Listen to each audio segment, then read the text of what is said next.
सहनाववतु सहनौ भुनक्तु सह वीर्यङ्करवावहै तेजस्विनावधीतमस्तु मा विद्विषावहै।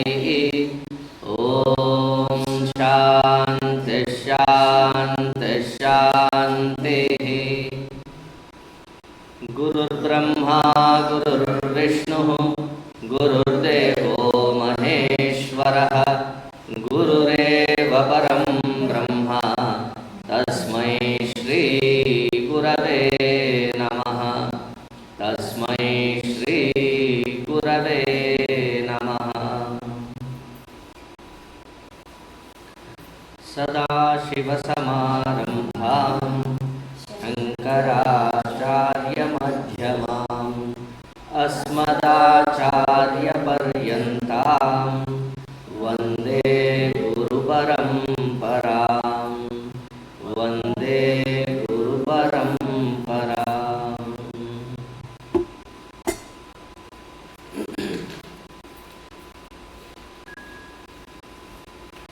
Invoking Sri Bhagavad Pada Adi Shankaracharya Ji's blessings on each one of us and wishing each one of us Adi Shankara Jayanti. Today happens to be the Panchami, so we every year celebrate. This is the year when Gurudev also used to say that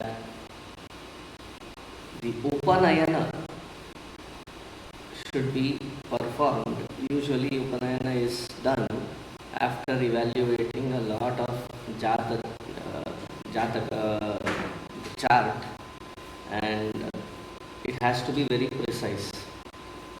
But this Tithi is so beautiful and Adi Shankaracharya Ji's tapas in there that even if there are any blemishes here and there, this particular Tithi will absolve of all the blemishes and turn out to be the best. That is the kind of tapas that Adi Shankaracharya Ji has instilled. For what we have today as Shastra, accessibility to Shastra, there are several in the lineage that have to be thanked profusely. To start with, Vyas Maharaj himself. Then comes the stalwart who is Adi Shankaracharya. His service to establish or re-establish the strong fold of Sanatana Dharma with absolute clarity. He has provided us with so much of depth and clarity that many, when they describe Adi Shankaracharya, they call him Shanta Gambhira. It looks very pleasant, peaceful, and yet very, very deep and profound. Gambhira. When you read Adi Shankaracharya Ji's works, commentaries, from the outset it looks very simple. It is when you get trained in the thought of Adi Shankaracharya, that is when you see what layers of depth that he has incorporated in those simple looking sentences. And then tirelessly worked. Gurudev has written a book, Shankara the Missionary. If you read it, needless to say, he is the first among us who has done with a missionary zeal, where he went across the entire Bharatavarsha and reshaped not just the people but their thinking. And the effect was so profound that even to this day, after about 800 years of oppressive, barbaric lifestyle that was imposed on us, even to this day, that we cherish what we are learning is only because of that great giant visionaries' blessings. So invoking Bhagavan Adi Shankaracharyaji's blessings on this great blessed Tithi, that he blesses each one of us the ability to have Shravana Manana Nididhyasana, and probably, if I can add one more word, a consistent effort at it, so that we can evolve. Let us begin with the Upanishad. Evening, I'll speak at depth and after the puja.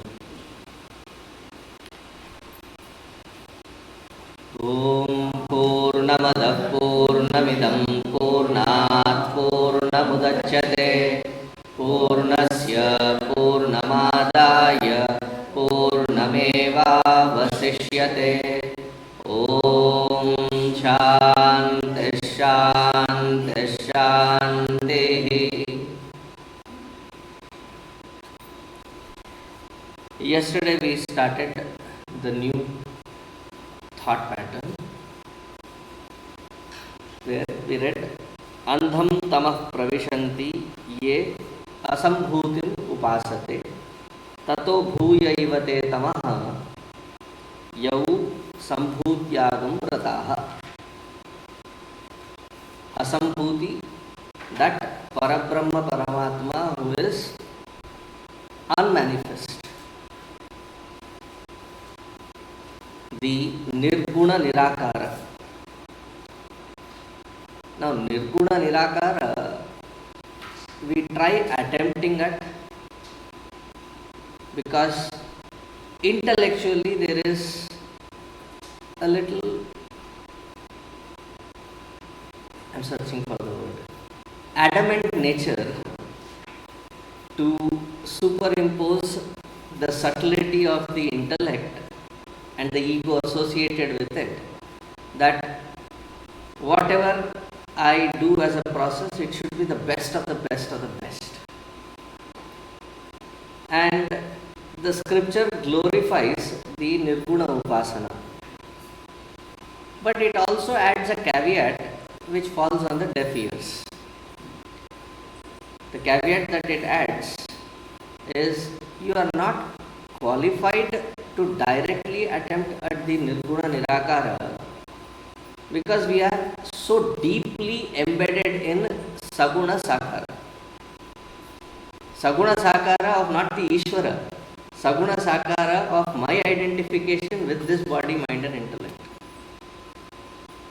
Until and unless we pull that identification out,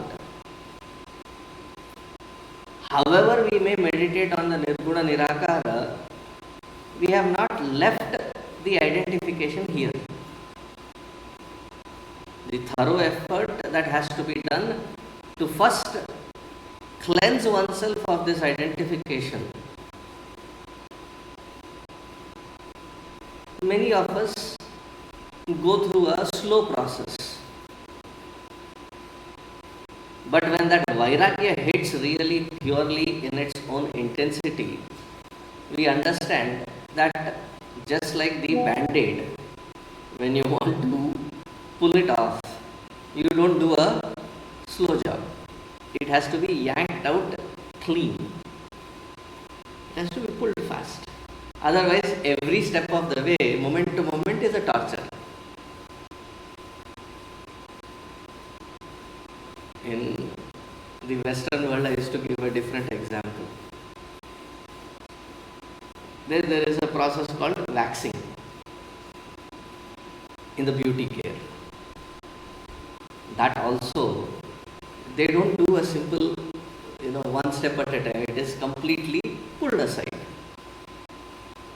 It's a one-time pain or a continuous pain. Pain is a must because of our wrong attachment.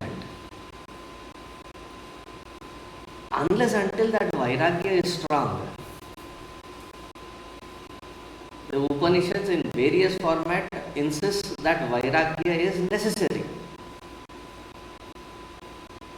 Vairagya doesn't mean that I am shying away from everything or running away from everything.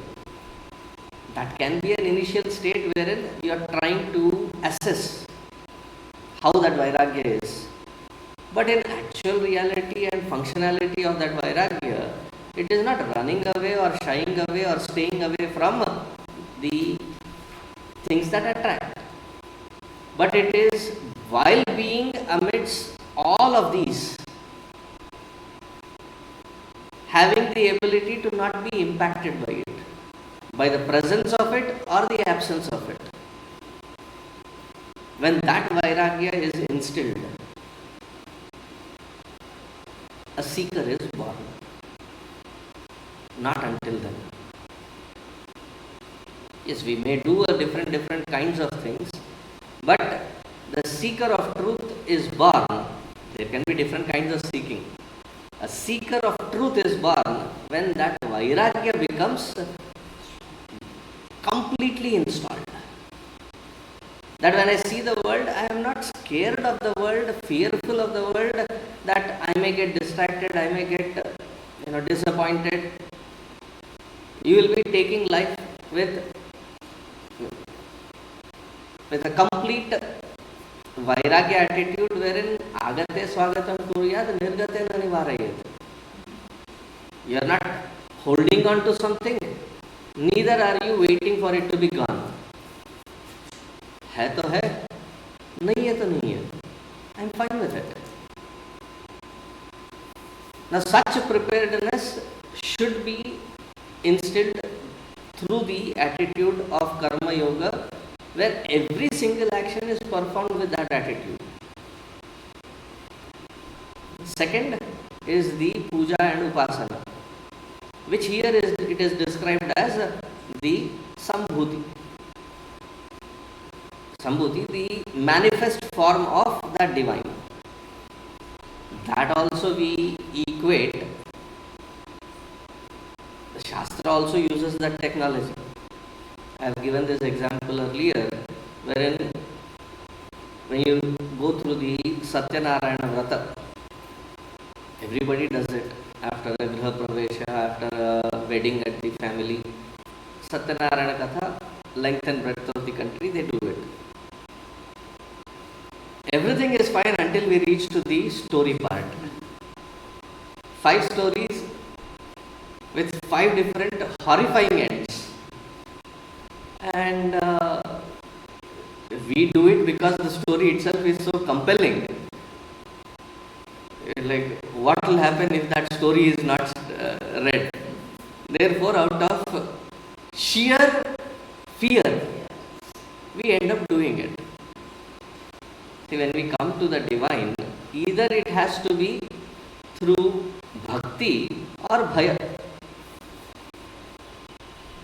Just like when you tell a small child and infuse a certain bhaya, so that the child is, at least that discipline is instilled to connect to that divine.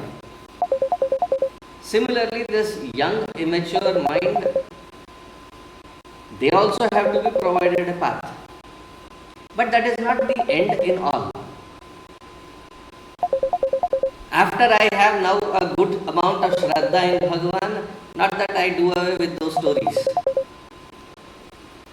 Because I stay as the ideal for so many others who are still yet to grow. So I continue that. But with the knowledge, with the understanding that there is something much more higher, and this is just a preliminary stage. But what ends up happening is we get stuck to those preliminary things.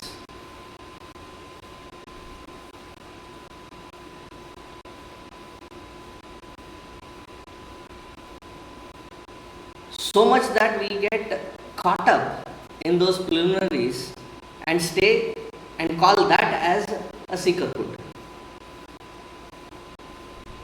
For example, Tithi, Vara, Nakshatra, Karna, Yoga, Panchanga. That is not for your day-to-day activities. Day-to-day activities have to be executed irrespective of Tithi-Vara Nakshatra. Daily responsibilities. It is only for those specific, special, important days. Graha Pravesha, Upanayana, Vivaha, such special once in a lifetime. Do more a detailed study of that and find the best of the Muhurta. But then, when we get caught up in it, what do? Oh, I will not step because this is Durmuhurta. I will not step because this is Rahu Kala. You don't need to step into your activity. Durmuhurta and Rahu Kala has already captured you. For the day-to-day activities, it is not necessary. But we get caught up in it.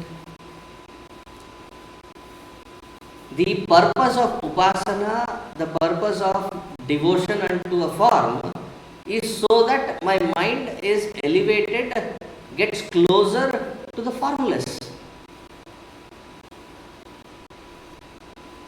If you look at any one of the Shankaracharya Pitha, the way Bhagwan Adi Shankaracharya ji has installed different systems. What an organizer he is. He has also given the do's and don'ts of how, minute details of how the Pitha and Matha should be run. An integral aspect of it is every single day, wherever that Acharya, who is the head, the Pithadipati, wherever he is travelling, he carries the representation of that Pitha or Matha and worships that every single day. Every single day. Are they not sannyasi? Should they not be giving it up? The purpose is to instill that amount of bhakti and fine-tune that bhakti that through the form we can reach to the formless.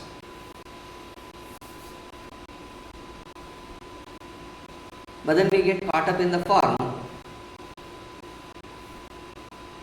And the attitude with which we perform is, see, when you are in the Dina Sthiti, if at all you have to ask of someone, it has to be that Ishvara. None is more powerful and pervasive than that Ishvara. Ask. But one has to grow to understand that, do I need to ask? Has he not already provided for? If he has created me, whose responsibility is it?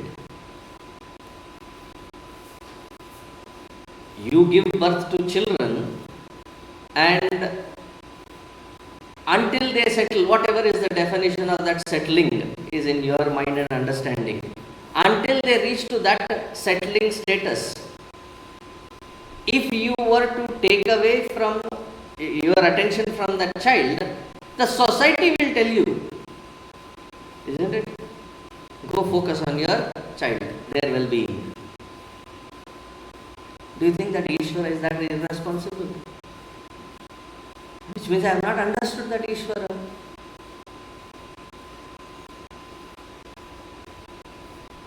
Therefore, in all the Adi Shankaracharya's bhakti-filled stotras, you see that he is describing that divine and calling that divine or identifying that divine as the formless, nirguna nirakara, and that each sadhaka, when focuses on the saguna, what kind of phala, and on the nirguna, what kind of phala, in the last shloka.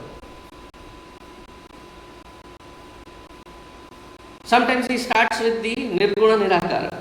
Ajam nirvikalpam nirakaram ekam niranandam anandam advaita purnam. So he starts with the nirguna nirakara, then he develops saying that which is always been nirguna is expressing as this in this particular stotra as the Vinayaka, Ganesha, and the form is described, and then the devotee, what should he focus on according to their own mental temperament, so that the ultimate step is to reach to that formless as my own self. Where do we get stuck? We get stuck in the process. That is one aspect. We get stuck as though the puja means a refined form of beggary. Always go to God, Bhagwan, मुझे ये दे दे. जो दिया है, I am not satisfied with it. Take it away. Why is this happening to me? I have been praying to you. Can't you have this? Unnava, asal unnava, unte. What kind of? रात गिरा. तेरे demand पे चलेगा क्या? So the understanding should be is we get what we deserve, though not what we desire. Who is it that is protecting us from our own desires? Is that Ishvara? But we get stuck there. The sooner we grow in the actual understanding of bhakti is to tune this ahankara to a higher platform. How long will I keep demanding and not understanding that I am already provided for?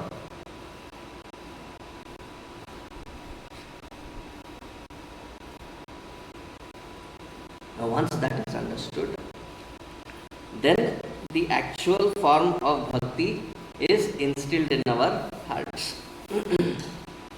So in the next mantra, it is the age-old discussion.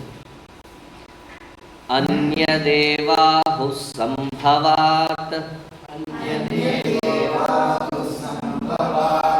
Anyadahura sambhavat Iti shushrumadhiranam Enastadvyachakshire.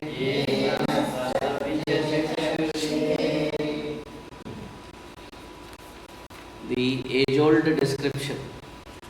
Anyat ahuhu sambhavat. Anyat ahuhu asambhavat. Here, anyat deva, it is not deva. It is anyat eva.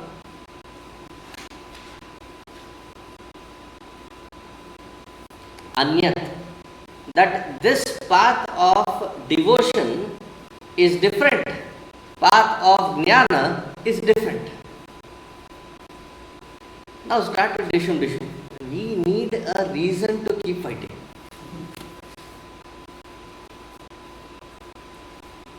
कारण न भी हो तो we are quite fertile mind.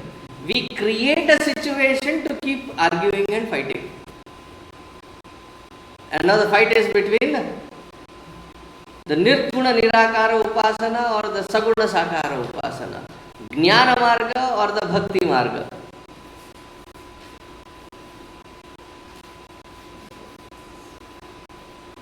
Once I was in a village in Rayalaseema where I had gone for a lecture. It's not a village, though it is a village panchayat, it's almost a town. It was, now it is almost to a mid-city.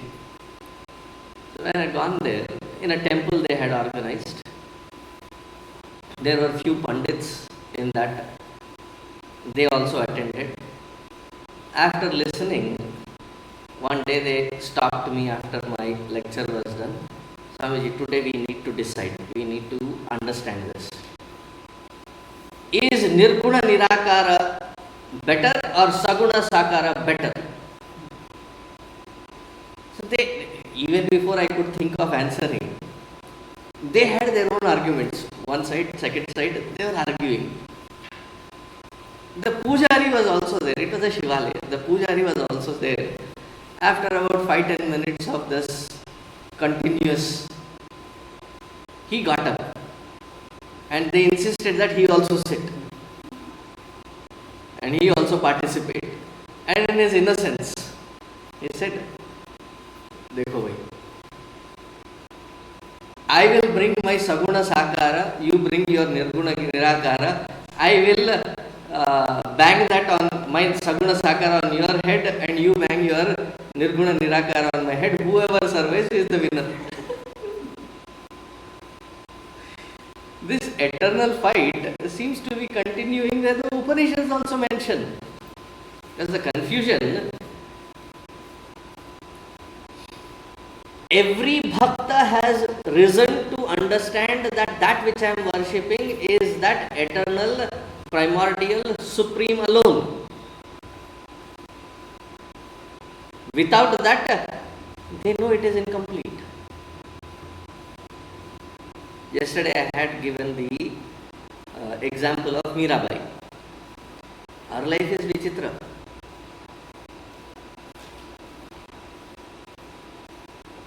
She finally gets an opportunity to go to a guru. And she is already known, well known, being a queen. Her choices are well learnt by the public. So she is already known in the public that she is worshipper of Krishna and that the particular form of Krishna that she worships, she is worshipping the Giridhara Gopala. मेरे तो गिरिधर गोपाल दूसरो न कोई. No other format of Krishna even. That format only. So she goes to the Guru. And the Guru shocks her and gives her the Rama Nama mantra. Completely different. And then she resists, revolts, struggles. And then the famous song of hers, Payo ji maine Ram Ratan Dhan Payo. I found the sacred mantra of Rama, which is she had given lots of gifts to her Guru. All kinds of precious stones and pearls and gold and other things. The next day she went, she found that the entire village where he was staying was busy trying to look into the drainage canal because he had flushed all of it. She gets angry. होता है ना अपना ममकार, that I have given something, therefore it has to be used for that particular person, that particular intention for which I have given. Once you have given, who does it belong to? It belongs to the one that has received it. Now it is up to them. And I said, you may have given, I didn't find the use of it, therefore like anything that I find which is not useful, I flush it out. I flush these things out also. She argues with him, she fights with him, and then she comes to the understanding that more than the Ratna Vaidurya, these kinds of things that were given, the greatest dhana is Rama Ratana. The gem of Rama Nama, that is the true dhana. Isn't that what we find in Tyagaraja? Nidhi chala sukhama, Ramudi sannidhi chala sukhama. Nidhi, wealth. Sannidhi, the proximity, the closeness to Bhagavan. Which is better? This is when the king wants him to be his court singer, praising the king. I have the King of the Kings as my Bhagavan. Why do I need to go to anyone else? I don't need a patronage.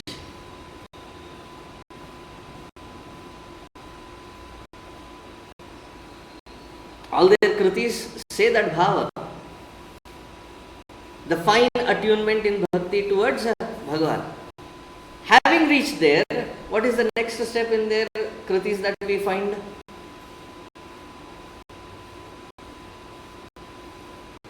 Is it that which I am trying to absolve myself, this samsara sagara, is just an illusion. Bhava sagar ab sukh gayo hai. There is no bhava sagar. Mohe fikr nahi ab taran ki. I don't have to try to get across from this side of the samsara sagara to that side of the Paramatma vichara. Everywhere is Paramatma only. I am now well abiding in that highest alone. Every bhakta has to rise to that. So this discussion that we have, jnana is better or bhakti is better, is new point, has no grounding to it. You prepare your mind through bhakti, and that which you have dedicated your mind to, understanding that which I am worshipping is verily the self within. Famously, when Hanumanji is asked by Rama himself, how do you relate to me? So the beautiful shloka that is given, Deha drishtya tu dasoham. When I am looking from the Deha drishti, I am dasa. Jiva drishtya tvad amshakaha. When I look at you from the standpoint of Jiva, you are the whole and I am an inseparable part of that total. You are Ishvara, I am Jiva. I am inseparable part of that.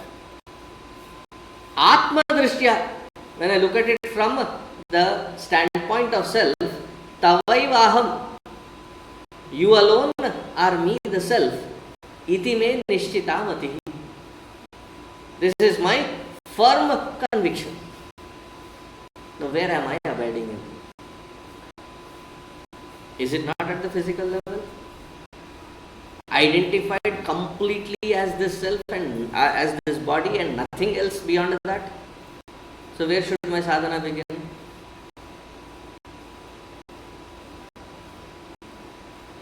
Is our understanding way better than Hanumanji?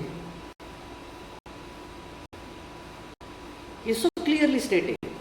If we are identified at that level, functioning at that level, be a dasa.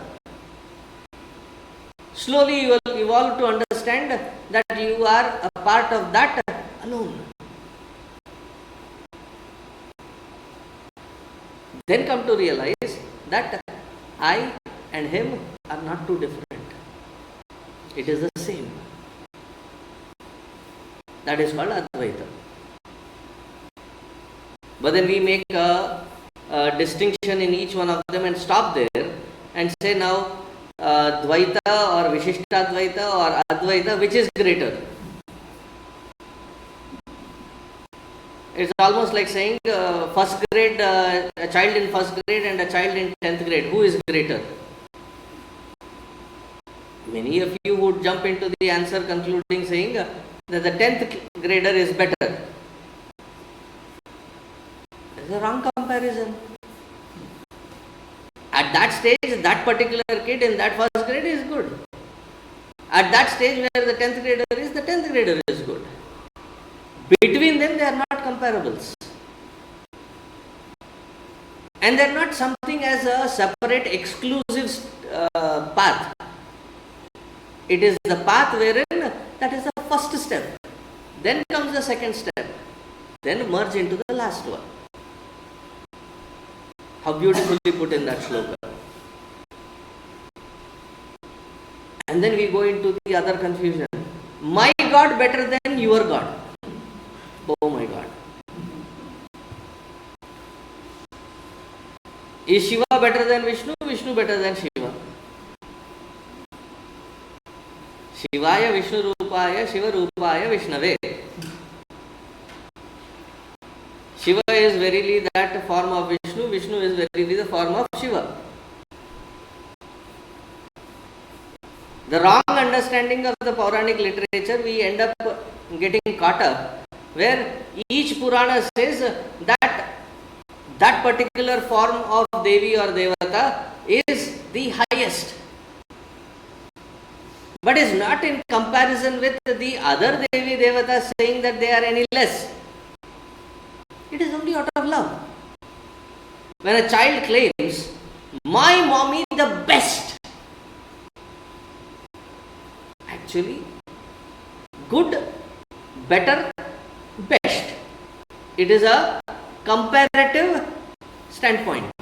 But is the child making that statement out of a comparative standpoint? Saying that my mother is the best, rest of them too? No, not at all. It is only out of that love towards that mother that he says, my mommy is the best. Not as a comparative statement. So the Puranas, when they say that in Ganesha Purana says Ganesha is the best. In Devi Mahatmya it says that Devi is the best. In Shiva Purana it says Shiva is the best. In Vishnu Purana, Vishnu is the best.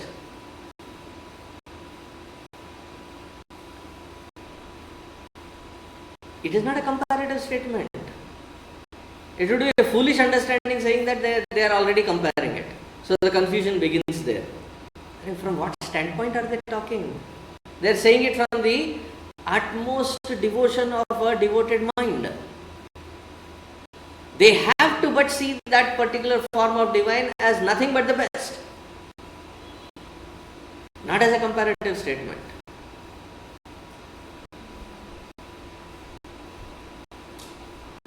Anyadahuhu asambhutim, anyadahuhu sambhutim. This is a foolish statement. All that can be understood is, it is a sequential step. A sequential step wherein the Saguna Sakara Bhakti Bhava has to evolve into Nirguna Nirakara Atma Bhava. Iti Shushruma Dhirana Yenastat Vichachakshire. This is how it has been explained by the ones that have abided in the self. And those that have abided, what is the word that is used? Dhira. Dhira means the one who has the courage to break all different kinds of limited way of thinking. Because when we get identified with that limited thing, we don't want to be called out upon saying that that is limited. We become very sensitive.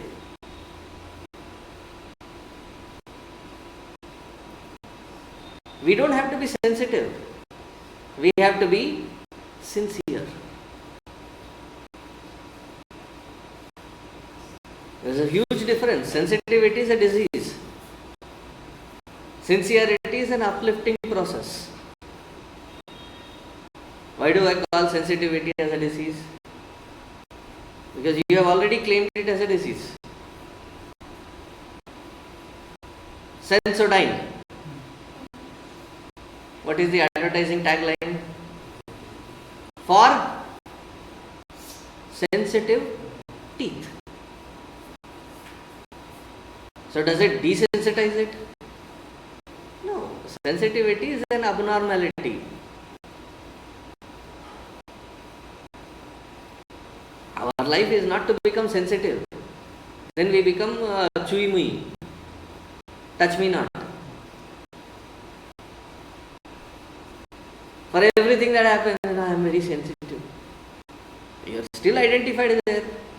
Get out of it. Have the sincerity to grow out of it. And for that sincerity in application, it expresses as courage. Courage to break my older, limited understanding to have the ability to grow to a better, higher understanding.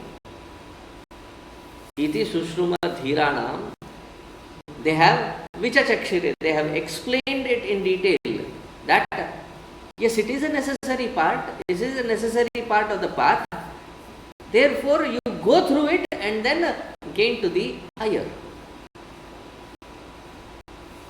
Cannot avoid it. You cannot carry your ego associated with the intellect saying, no, all of these are for the palmer. I am now a Uttama Adhikari. If you are really Uttama, you will not look down upon it. Why? Till yesterday, you were there. And it has helped you. Therefore, wherever necessary, you would sing the glories of it. You would never censure that. You would never say that it is lowly or it is useless. So, the earlier 3 sets of mantra, we saw karma and jnana. Here we are seeing bhakti and jnana. There also it is sequential, here also it is sequential. So, let that confusion not capture or tie us down. Let it be a path of liberation. To liberate us from our older shackles of wrong understanding, narrow paths of wrong understanding, so that we evolve to that higher understanding.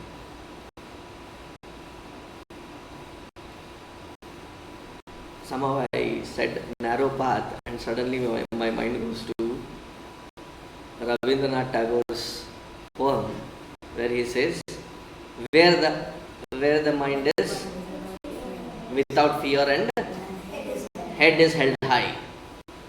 There is the narrow paths of, where he uses that word especially.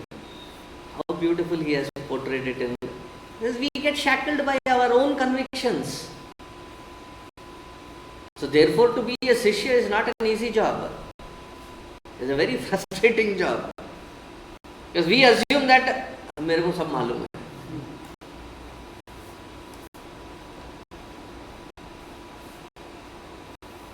Because you have to go beyond the grasp of the mind or intellect. Are we ready to grow out of it?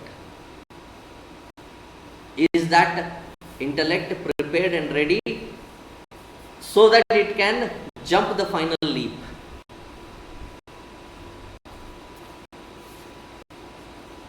Enastad vichachakshire.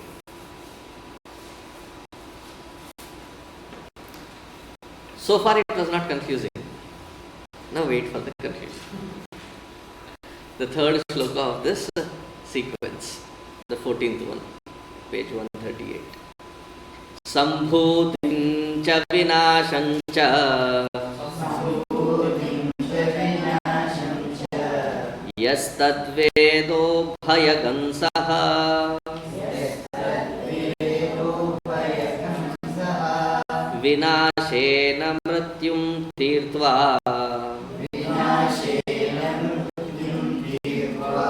sambhutyamritamashnuté.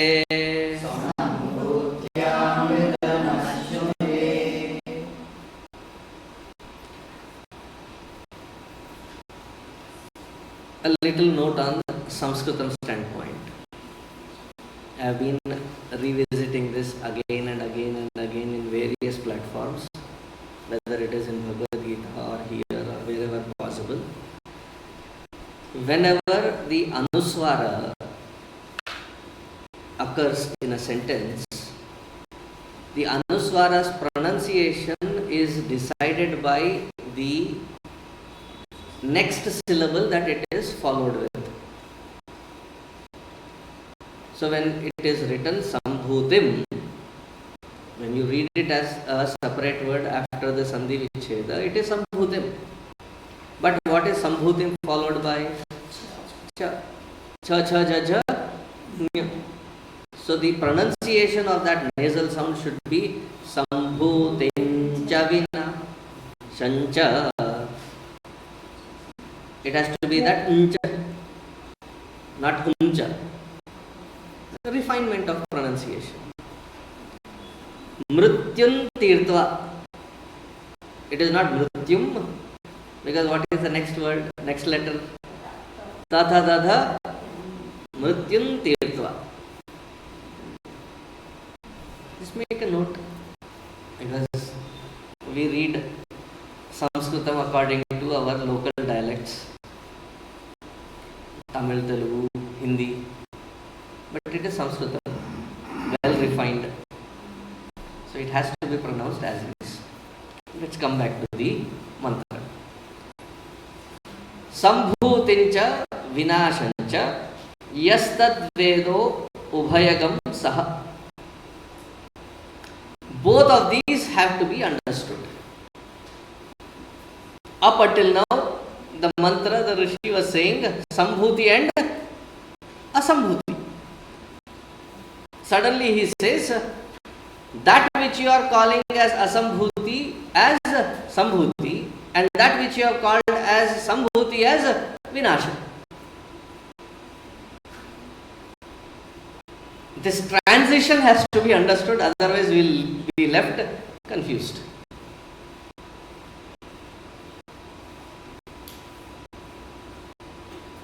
In the earlier mantra, that which was denoted by Asambhuti is recognized here in this mantra as Sambhuti.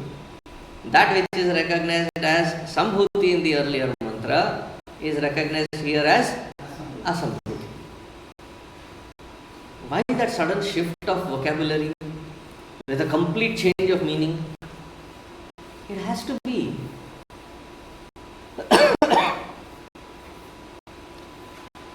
When you have put the food on the table and you have asked your child to serve and eat, because you are busy in a meeting or something, you are having work from home, and while the meeting was happening, you lean out on your chair, look at the kitchen dining area, and you send a wireless message. You shout, "Kha liya kya?" What are the two acceptable answers? खा लिया या फिर खा रहा हूं. Right? If the child says अभी नहीं, it's a wrong answer, right? That which is indicated as the asambhuti meaning that which is unmanifest. It is not to say that that is not something that can be experienced. The sadhaka should raise to that point wherein that which is asambhuti has been realized as my own true nature, therefore it has now become manifest. You seeing the shift? That is unmanifest. But after having applied myself systematically, sequentially, I have done puja, japa, I have got to that bhakti bhava, and through that bhakti bhava, now I have understood the Upanishadic pointer, and having understood that pointer, now I am seated where? In the experience of my true nature. Has it not revealed? Has it not become Sambhuti? It has become my immediate, subjective, personal, intimate experience. It is no more Asambhuti. What is it now, my experience? Sambhuti. Sambhuti because I am now seated in there. That is why there is a shift from Asambhuti to Sambhuti. Now with regards to the Sambhuti, what should be the transition? That all my wrong convictions which have led to the attachment to that which is manifest, what should happen to all of that?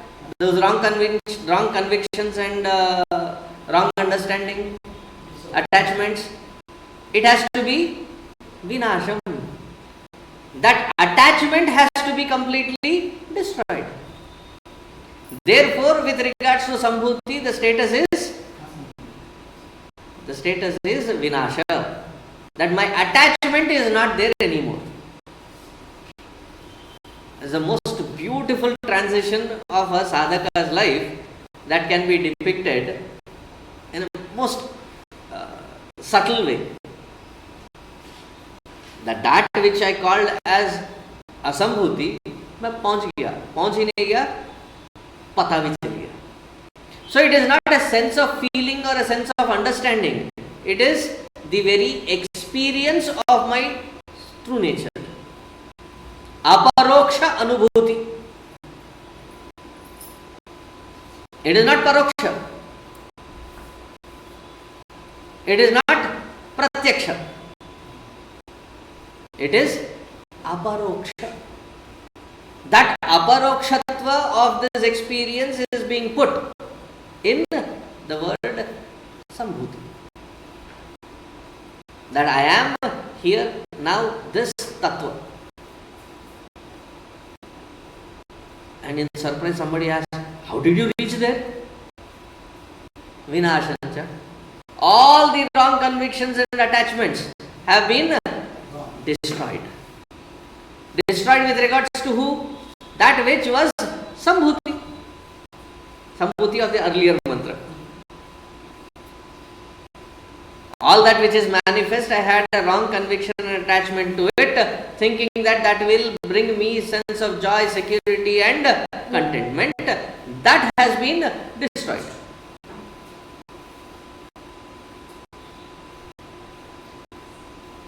This experienced mind is the mind that has embraced the life wherein they have not left their mind in a complacent pattern. As soon as the mind becomes complacent, what does it create? It creates comfort zones of pattern.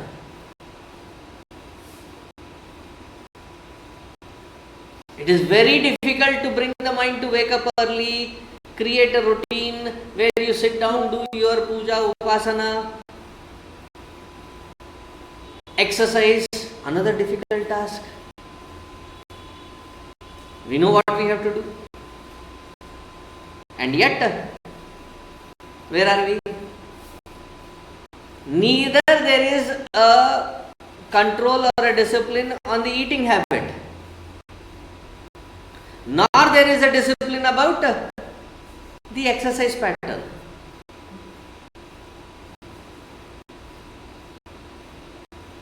We realize, and every day after eating we feel guilty of having eaten more. आज भी कुछ ज्यादा खा लिया यार, तो रोज का बहाना है. Daily repeated. We become complacent in that. All these complacencies express as comfort zones.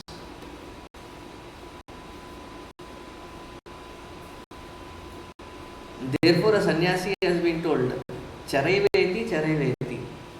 Don't stay stuck in one zone of complacency.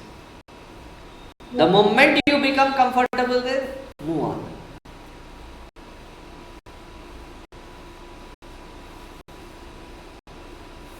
How this becomes a habit.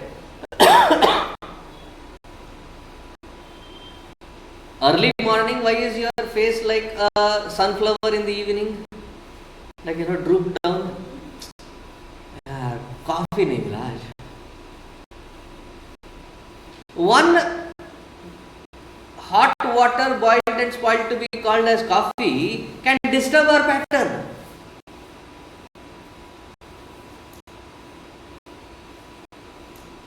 How much is the mind completely? We don't even realize. మేక్స్ అది పడితే కానీ బండి నడవచ్చు sir. Unless and until I get that morning dose, the engine doesn't start. We have been enslaved by it. We seldom realize.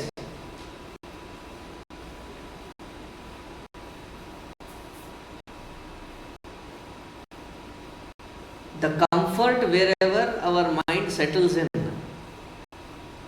it is our job to unsettle it. Unsettle why?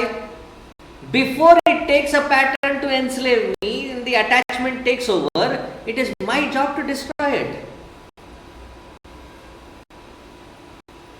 Unsettle it.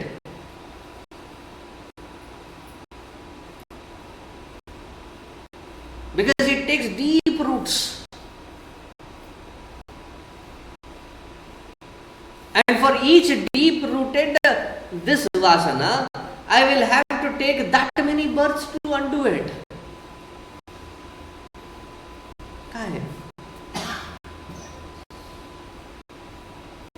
As much as we like something and get rooted, similarly the dislike can also create that much of roots.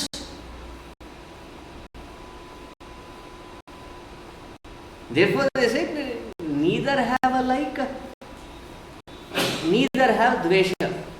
Raga dvesha viyuktaistu.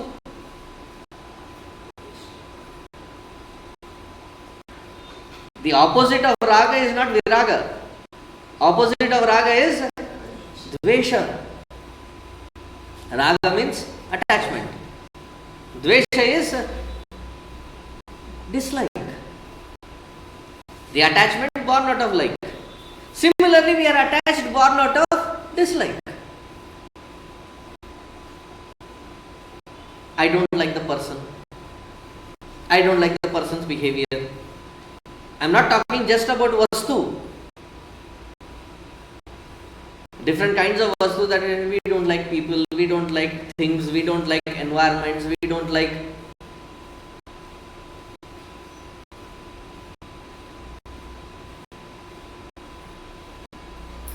And this is deep rooted. It's like, crushing, deep rooted. The heart is like ensnared by it. Squeezes the very living daylights out of it. Why are we that frustrated? Because of our likes and dislikes. So all that field of, at the level of body, at the level of emotions, at the level of the intellectual, all of this has to be burnt away, vinasham. Instead of doing that vinasha, what do? We try changing environments, changing things, changing people.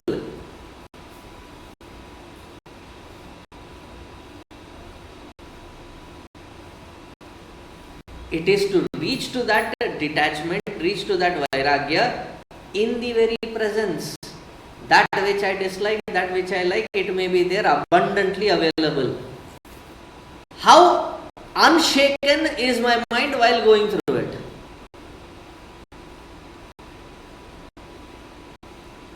But instead, what do? We try changing that outside.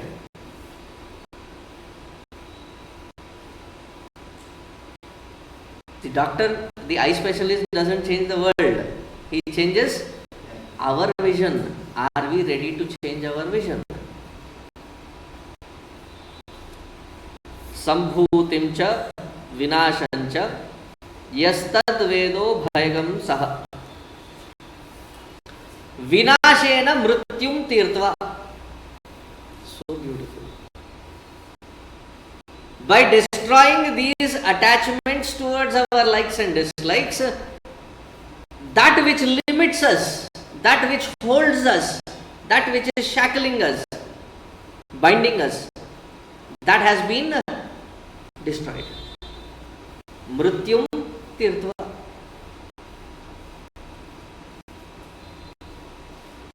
Mrityu is not just leaving the body. Every moment that the antakarana is living out of fear, every moment is a mrityu.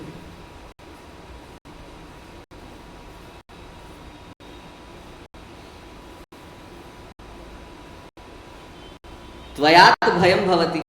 Wherever there is duality, it leads to bhaya. In another Upanishad it says, bhayo hi vai mrityuhu. Wherever there is fear, it is death. Constantly leading a mournful life. Scared, fearful. Now, I am not talking about fearlessness wherein you are like Jackie Chan or Jet Li, that there are 50, 60 people, tapa tapa tapa, sabko maar diya, I am fearless. In karate, kung fu and other martial arts, they say, the first option if you are in such ensnared environment, if you have an opportunity and you can run, bhago.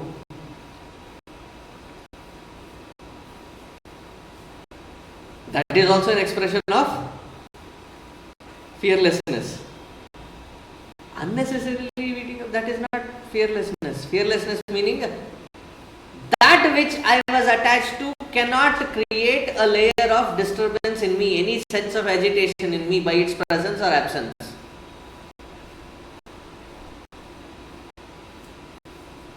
Because bhaya means mrityu.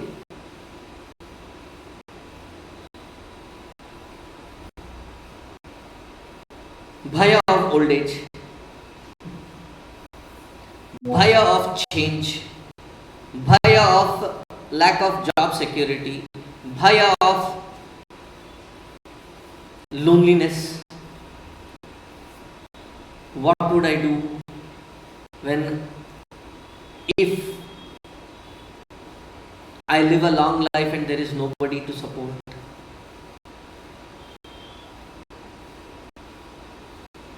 अब तक निभाया है, आगे भी निभा ही लेगा. My way of looking at it, अब तक निभाया है, आगे भी निभा.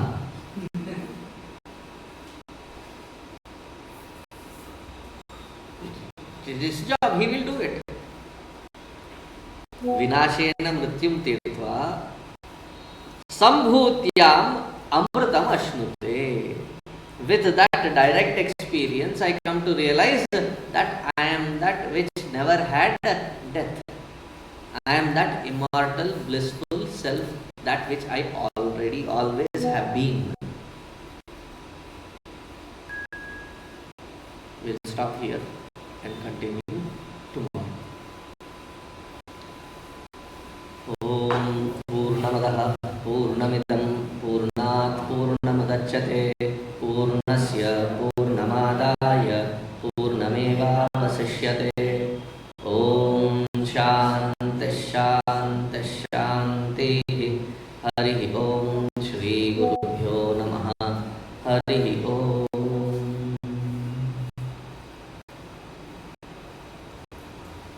Today evening 6:30 we will have the Ashtottara Puja of Adi Shankaracharya ji, Shodashopchara Puja with Ashtottara Shastranamavali, and then we will have few stotras and bhajans, and then I will try to talk about Adi Shankaracharya ji, his life, his work, in some short nugget that we can cherish and feel blessed. Hari Om.